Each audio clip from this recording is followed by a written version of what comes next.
O'zbekistonning barcha viloyatlarida qanday ob-havo bo'ladi? Assalomu alaykum, hurmatli tomoshabin. Bizning kanalda har kunlik va haftalik ob-havo ma'lumotlarini bilib olishingiz mumkin. Buning uchun video ostidagi bir dona like va podpisatsiya tugmasini bosib qo'yishni unutmang.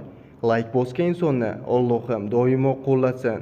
O'zgidromet markazi 11-iyun kungi ob-havo prognozini e'lon qildi.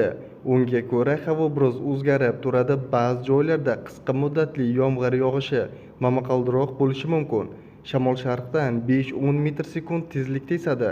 Harorat kechasi 17-22 daraja, kunduzi 30-35 daraja issiq bo'ladi.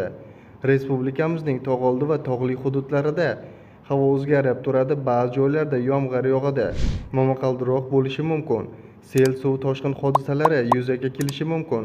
Shamol sharqdan 7-12 metr sekund tezlikda esadi. Momaqaldiroq paytida 12-17 metr sekundgacha kuchayishi mumkin. Harorat kechasi 10-15 daraja, kunduzi 20-25 daraja issiq bo'ladi. O'zingizni asrang. Xayr, salomat bo'ling.